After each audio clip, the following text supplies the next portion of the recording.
Paper Mario 64, videojuego de la consola de sobremesa de la quinta generación Nintendo 64, el cual dio su debut en su país de origen terminando el siglo XX, más exactamente el 11 de agosto del 2000, mientras que en Norteamérica y Europa fue lanzado ya estando en el siglo XXI, entre el 5 de febrero y el 5 de octubre de 2001, siendo este, el inicio de una nueva subsaga del género RPG del fontanero, nacido para corregir todos los fallos de su juego, el cual inicialmente fue su hermano mayor, y me refiero al Super Mario RPG, la leyenda de las 7 estrellas, lanzado 4 años antes que acabara el siglo XX, en 1996 para la Super Nintendo, viniendo de la mano de parte de la desarrolladora exclusiva para Nintendo externa e independiente llamada Intelligent Systems. Este título tuvo un impacto enorme en su tiempo, siendo un éxito tanto en ventas como en recepción, y gracias a este buen recibimiento, se decidió hacer más de una secuela bajo el nombre de Paper Mario, la cual continúa en el 2004, con el videojuego de nombre Paper Mario The Toad and Yard Door, seguido de Super Paper Mario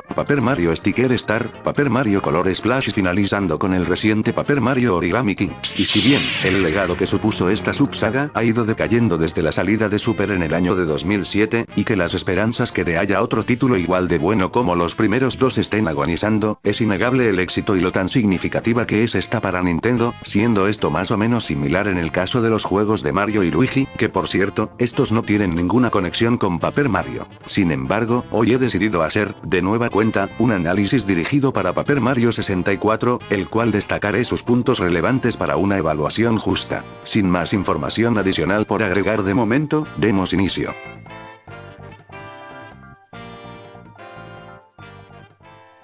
La historia que concierne a este juego, si bien es un tanto similar al resto de juegos del personaje, donde la princesa Peach es raptada nuevamente por Bowser. Sin embargo, al inicio del mismo se nos hace una pequeña introducción donde en esta, nuestra cucaracha gigante junto a su sequías Kami Koopa, rapta y encierran a los que son llamados como los 7 espíritus estelares en cartas esparcidas en todo Toad Town, al mismo tiempo de que Bowser roba la poderosa Star Road, objeto poderoso que hace al villano invencible. Después de esa escena y empezar a jugar, Mario y Luigi son invitados al castillo. Tras recorrer un poco donde se nos muestra el contexto de Toad Town con sus alrededores, Mario y Luigi llegan al edificio, el segundo se va a hablar con los demás, mientras que el primero busca a la princesa. Al encontrarla en el piso superior, tanto Bowser como Kami Koopa aparecen para interrumpir la fiesta, y durante una defensa, Bowser les presenta a nuestro protagonista frente a sus ojos el poderoso objeto que este robó, el Star Road. La particularidad de este objeto es hacer invencible a Bowser, por ende Mario pierde tras ser quemado, sacándolo a la fuerza del castillo desde lo más alto, perdiéndose de vista. Sin embargo, este cae en un bosque donde, inconsciente, aparecen de forma no física los 7 espíritus estelares, donde tras mirarlo casi muerto, deciden darle sus fuerzas para que este pueda detener nuevamente a Bowser, conociendo otros personajes que lo ayudaran tanto en los problemas de la aventura principal como los suyos personalmente, destacando a sus compañeros siendo ya muy normales verlos en este tipo de juegos. Estos son, Goombario, Cooper, Bombette, Parrakari, Lady Bow, Watt, Susie, y la Killester.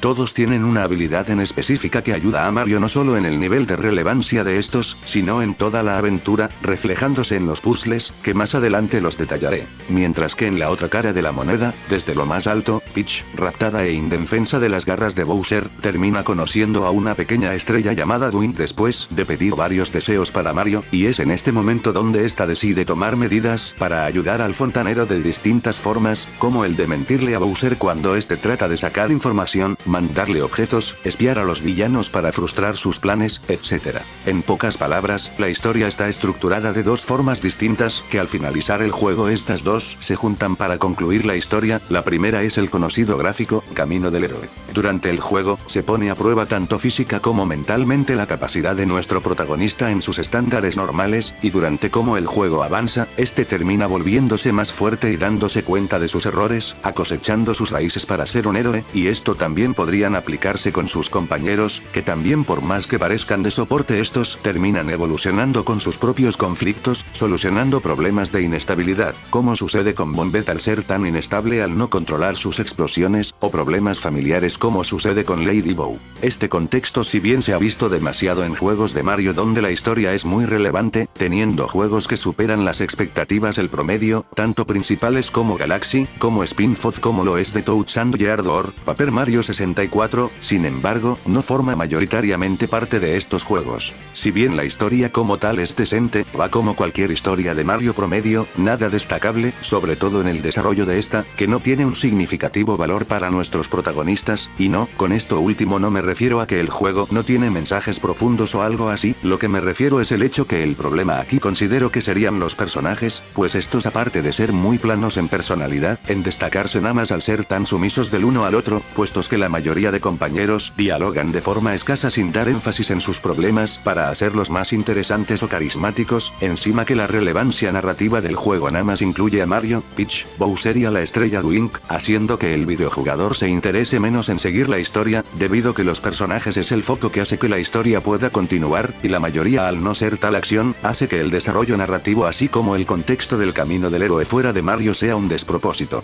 Es un alivio el hecho que esto se haya corregido muy bien en la secuela en el 2004. Mientras que el segundo sería el tema de la confianza, pues en el juego se nos va, de forma muy frecuente e incómoda mediante al personaje de Link, el hecho que tanto Mario como la princesa confían del uno al otro. Con la princesa, el hecho sucede que, después de hablar un poco y que la estrella esta de mierda decide ayudarla, Peach empieza a investigar más a fondo el castillo con la ayuda de la estrella, ya sea investigando de forma material o sacando información, para que al final esta termine dándole todo esto a Mario, donde al llegar este siempre iniciar y termina con que siempre deberá confiar en la princesa. Y con el primero, es lo anterior básicamente, el de confiar tanto en la princesa y en la estrella, como en sus compañeros y posteriormente a sí mismo para poder acabar el juego. Sin embargo, este contexto sufre el mismo problema que el anterior, ya que como no sabemos cómo son la mayoría de personajes, ¿cómo pretenden que me fije si todos entre sí tienen confianza? Eso es una pregunta fácil de responder viendo la perspectiva de no estar sobrepensando las cosas, pero incluso viéndolo de esa forma tampoco es que el juego se salve en ese apartado, al final termina cometiendo errores tan básicos, como la nula personalidad de personajes por ejemplo, cosas que tienen una relevancia de trascendencia fundamental considerando el tipo de historias que traen este tipo de spin-off, y esto se denota más en las siguientes dos secuelas que sacaron.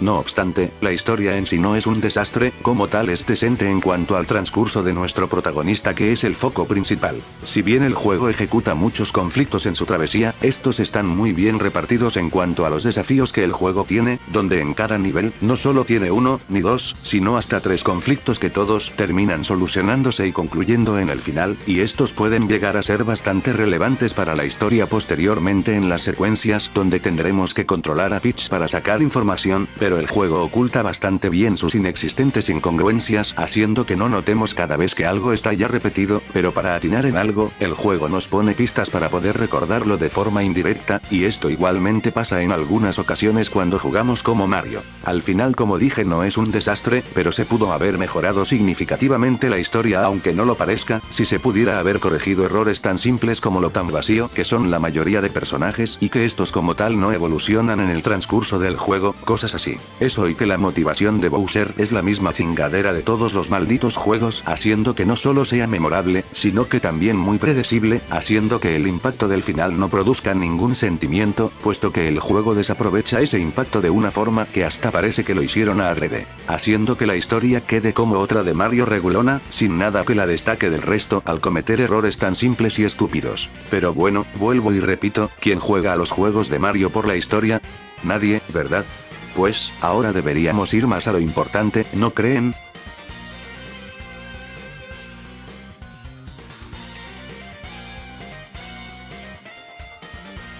La jugabilidad de este título es muy diferente a su predecesor no relacionado narrativamente hablando, quitando el hecho que este juego presenta más indicadores y guías para completar los distintos desafíos o sabe a dónde ir exactamente a diferencia de Super Mario RPG, empezando desde las cosas más simples y superficiales como el hecho que la interfaz del modo de batalla esté hecha como un teatro, por ejemplo. Sin embargo, la fórmula del sistema de combate en este juego se desmarca bastante, muy contrastante a que ese predecesor de la SNES. Aparte de ordenar a tu personaje dependiendo de la acción que quiera promover. También se pueden controlar los ataques, tanto los de contacto como de distancia, tanto de salto como de martillo. Asimismo también podemos hacerlo con los ataques de nuestros compañeros para hacerlos más efectivos contra los enemigos, y es aquí donde la creatividad de Intelligent Systems sale a relucir, incentivando el de batallar incluso a los bosses más desafiantes del juego, que sí dan un verdadero reto, pero ese punto de dificultad lo diré en su momento. Sumado con el sistema de experiencia basado en Star Points, un sistema que sí te recompensaba de manera justa, ya que al subir de nivel podemos mejorar nuestras tres opciones de HP, FP y BP, siendo una decisión propia, pero que, dependiendo de cuál elijas, puedes salir beneficiado así como perjudicado por tu propia culpa, incentivando más el hecho de prestar atención y ponerle lógica a las situaciones tanto pasadas, presentes y futuras para no volver a cometer los mismos errores. Haciendo más énfasis en los movimientos, más específicamente en el BP, este es, en términos simples, la base fundamental para todo lo relacionado a ataques, puesto que sin este no somos nada.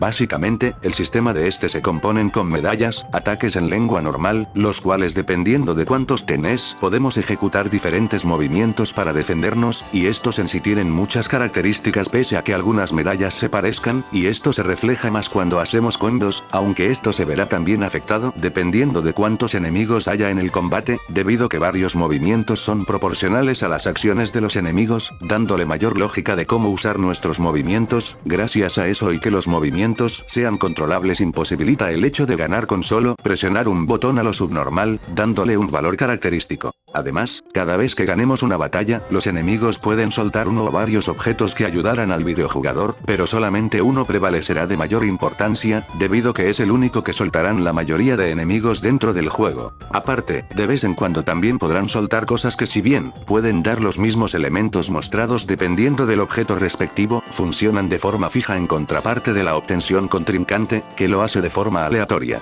Hablando de las habilidades en cuestión, aparte que hay de salto y de martillo, ambas categorías tienen diferentes medallas que se clasifican entre dos tipos, dependiendo del personaje en la parte de los compañeros, y pueden ser de caracteres únicos o variaciones más destructivas de las mismas. Sin embargo, será la mayoría que sigan ciertas condiciones que otorgan diferencias entre sí, ya que algunas de ellas generan desconcordancia por sus atributos a las ya establecidas. Para dar un ejemplo básico de esto último, los movimientos curativos de tus compañeros pueden ser opacados por una medalla de HP, que genera la misma cantidad de vida o hasta incluso más sin tener que perder un turno, siendo un despropósito el hecho que nuestros compañeros tengan ese tipo de movimientos, que al final no van a servir de nada realmente. Esto se nota mucho más en los objetos, que si bien al principio pueden llegar a ser útiles, cuando conseguimos el equipamiento suficiente, y los ataques de los espíritus estelares, que los conseguimos al finalizar un capítulo, estos se vuelven inútiles, principalmente porque varios de estos son un reciclaje de muchos objetos, incluso de varias medallas como las de HP, pero con un potenciador más beneficioso, haciendo que haya un desequilibrio y coherencias bastante feas con varias mecánicas en cuanto al equipamiento, haciendo mucho más cuestionable el hecho de tener muchos movimientos y objetos inservibles que nada más están ahí de puro adorno.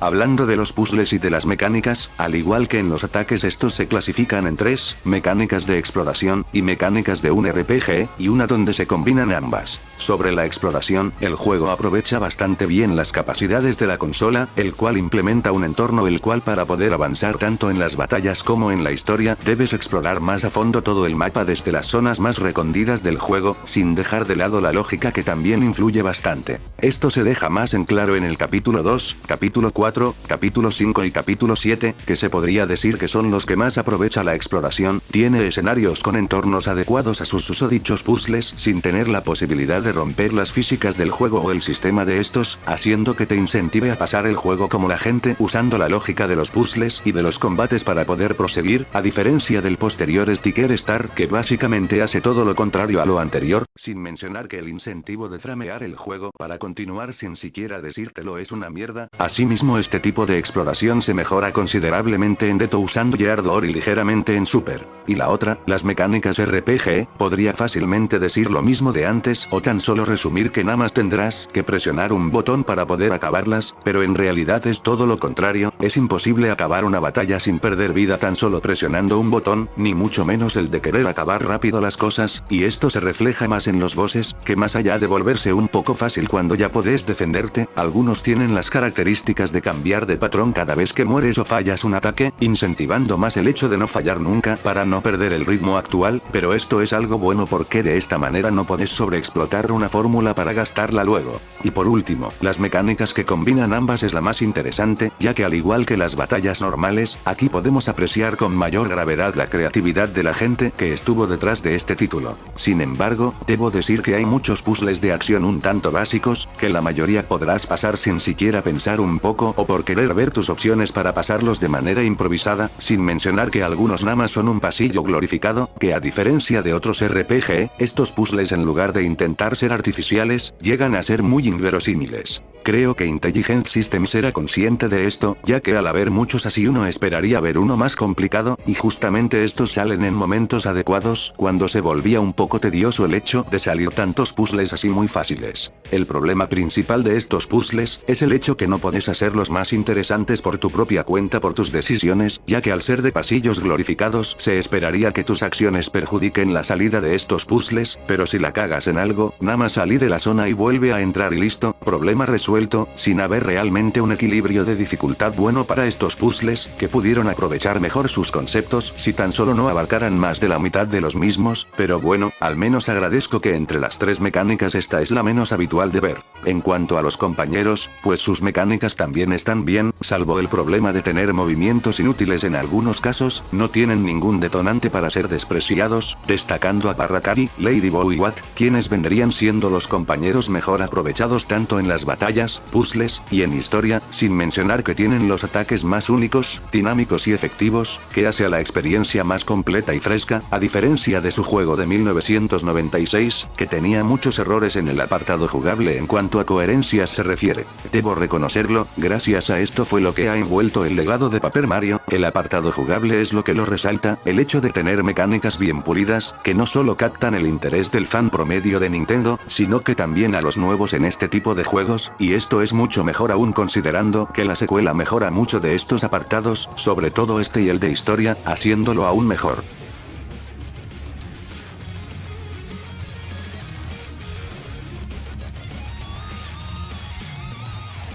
Sé que la dificultad no es un aspecto tan relevante, pero en los juegos RPG sí lo es. La dificultad se basa como cualquier videojuego, donde empezamos con lo sencillo y terminamos con lo complicado, y, para serles sincero, el juego respeta muy bien esa regla, equilibrando una dificultad para que el videojugador pueda aprender de sus propios errores. Sin embargo, debo decir que hay algunas veces donde hay incoherencias, y con esto me refiero al hecho que hay veces, donde el juego se torna bastante fácil en sitios donde se supone que debe de haber un verdadero reto. Concretamente, me refiero a bosses como Tuba Blupa y Boomfoof. Ambos jefes son fáciles, con el primero apenas tiene HP, literal lo podés matar en 2 turnos usando el martillo incluso en el preterminado, siendo esto algo decepcionante, ya que Tuba Blupa antes de esta batalla se miraba como un ser invencible, y derrotarlo de esta manera sencilla, incluso estando ya en el capítulo 3 es una mierda, sobre todo considerando la batalla anterior en el capítulo 2. Y con el segundo, este es muy propenso a ser molido a palos con combos de salto, al punto que puede llegar a romper las físicas del juego si dejas a Mario haciendo un bucle infinito, y este caso es mucho peor ya que este es uno de los jefes finales, simplemente encontrar jefes fáciles de esa escala ya en un punto muy avanzado es estúpido e inverosímil, no me lo imagino en un nivel más alto.